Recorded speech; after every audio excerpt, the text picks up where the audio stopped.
Luis, con relación a las nuevas pérdidas que se están viendo de los fondos de pensiones de las AFP, ¿nos podría explicar más o menos cómo funciona esta sociedad de la Cascada y Sokimich que hicieron perder nuevamente a los trabajadores en su fondo de pensión? Sí, bueno, explicar bien el sistema, cómo funciona, es un tanto complejo. El sistema se hizo de manera alambicada a fin de que los trabajadores, la gente en general, no pudiera comprender bien cómo se maneja este sistema. Y en realidad el tema de cascada no es más que la expresión de todo lo que se ha venido haciendo en estos últimos 32 años respecto al manejo de nuestros fondos de pensiones. La cascada es la culminación de un proceso especulativo llevado adelante por varios sujetos, entre ellos incluso el presidente de la República, que tenía empresas relacionadas, pero fundamentalmente a través de Sokimich y varias empresas que son filiales que constituyen este grupo denominado Cascada, entre ellos Oro Blanco, Norte Grande, etc. ¿Qué ha ocurrido? Que por el precio internacional, que tuvo una baja considerable en el mercado mundial, particularmente en los grandes consumidores que eran rusos, el potasio cayó fuertemente y con eso se produjo una menor demanda.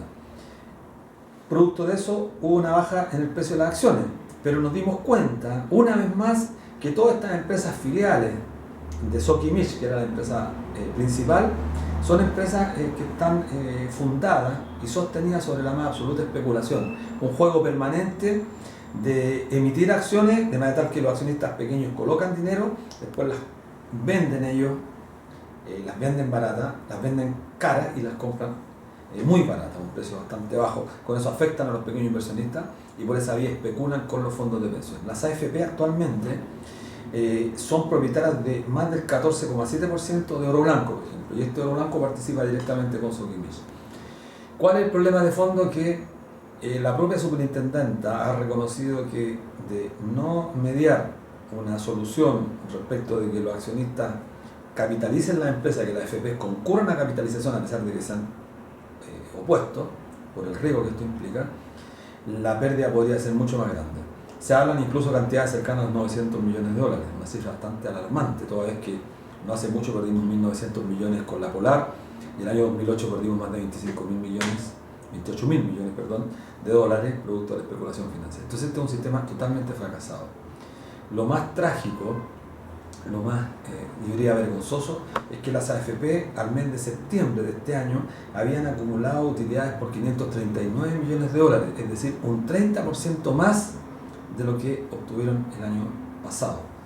Y esto es vergonzoso, insultante, provocador, porque nadie de la autoridad, ninguna institución del Estado ha dicho absolutamente nada frente a este abuso permanente.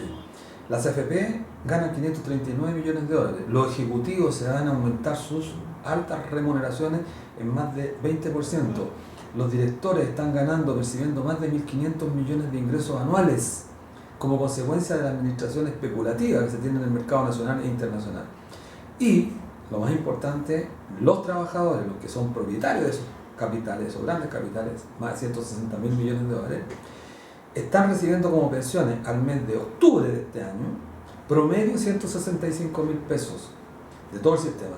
Pero cuando uno hace la desagregación y va a las pensiones de vejez, las AFP están pagando solamente 115.650 pesos de pensión, lo que francamente es una vergüenza. Es decir, estamos llegando prácticamente a la mitad del ingreso mínimo de este país y ninguna autoridad dice nada, al contrario, hablan de construir AFP estatal. Claro. O sea, los trabajadores pierden mientras todo el empresariado gana con nuestro dinero.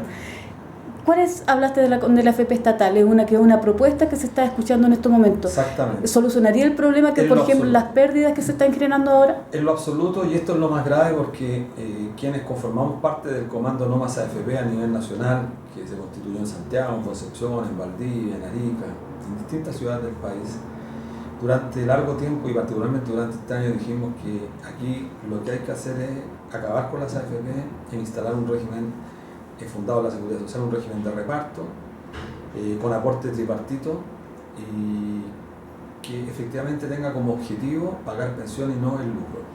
Bueno, también teníamos mucho temor de que la moneda de cambio de los empresarios, particularmente con algunos sectores políticos vinculados derechamente a la concertación, negociaran entre bambalinas una salida que silenciara, a que calmara las aguas un poco a esta demanda generalizada, porque el tema de la AFP ya se instaló y más del 90% de los chilenos y chilenas está consciente de que esta es una estafa legalizada, nadie se atreve a defenderlo.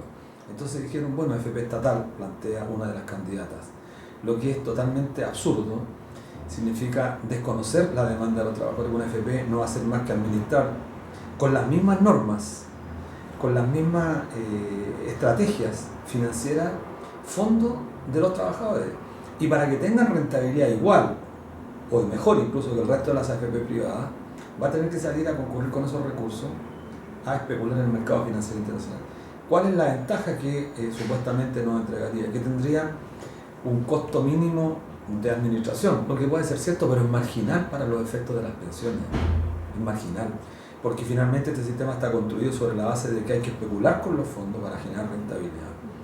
Pero como en Chile el mercado laboral, y eso lo ha reconocido hasta la candidata Matei, la candidata Bachelet y todos los demás candidatos, el mercado laboral en Chile es precario. Y es precario porque los sueldos son muy bajos y porque no hay estabilidad y continuidad en el tiempo. Es decir, la gente trabaja 2 años, pierde el empleo, está un tiempo cesante, y por lo tanto no hay continuidad. Y la gente, en su gran mayoría, no logra tener en promedio más de 8, 10 millones de pesos acumulados durante varios años, lo que no sirve absolutamente para nada. Claro. Y por eso el planteamiento de una AFP estatal es más de lo mismo.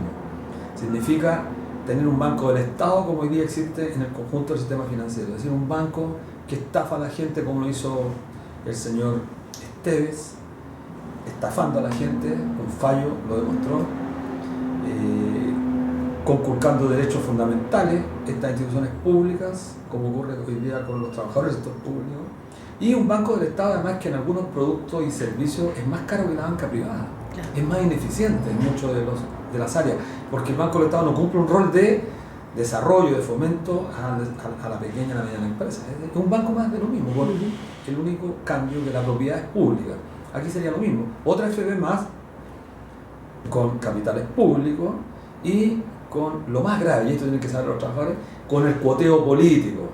En la administración estaría un gerente general de la Democracia Cristiana, un gerente socialista, uno del PPD, uno de Renovación Nacional, uno de la UDI, claro. Uno del PC, claro. Y lamentamos que la CUT, por ejemplo, que en un momento determinado dijo no a la AFP estatal, hoy día guarda silencio y haya dicho que le parecía interesante el programa de la señora Bachelet en circunstancia que plantea una AFP estatal. Y los trabajadores ya lo saben perfectamente, no queremos AFP estatal, queremos un sistema de seguridad social fundado en los principios tradicionales de la seguridad social reconocido internacionalmente por la OIT, que son la solidaridad, la universalidad, que todos tengan cobertura, y que el trabajador más joven aporta al trabajador más viejo. Esa es una ley natural. Y los regímenes de reparto no están en crisis, muy por el contrario, están vigorosamente enfrentando la crisis de la banca, la crisis mundial del sistema financiero, no es de los sistemas de seguridad social. Ya. ¿Cómo pronostica entonces el próximo año en torno al tema de la AFP? El próximo año yo creo que va a ser un año complejo porque los trabajadores no nos vamos a quedar tranquilos. La propuesta de una AFP estatal no resuelve el problema, y si hoy día tenemos pensiones que están en promedio, pensiones de las AFP en 115.000 pesos, la perspectiva histórica es que a mediados del próximo año estemos bajo los 100.000 pesos. Y para tener una pensión que sea relativamente decente, hablar de que 400 o 450.000 pesos, hay que tener acumulados 100 millones de pesos, cosa que ningún trabajador, por lo menos más del 85% de este país, no lo va a lograr tener. En consecuencia estamos desde una perspectiva combinados casi éticamente a luchar, pero también desde el punto de vista material. Tenemos que pelear contra esto porque nos condenan a miseria, a trabajadores jóvenes, relativamente jóvenes, pero trabajadores que están en los 65 años y en los 60, el caso de las mujeres, la está condenando a vivir una vida miserable cuando le falta mucho todavía por vivir. Entonces estamos obligados a tener que luchar con mucha más fuerza, a unirnos, a formar los comandos no más AFP en todo el país. Esto es transversal porque unifica además al movimiento sindical tras una demanda que es legítima, es sentida y que la gente además participa de ella. Aquí no hay diferencia, solamente luchar por algo que es justo, es digno hacerlo, pero además es moralmente correcto del mundo del trabajo. Ok, muchas gracias. Gracias.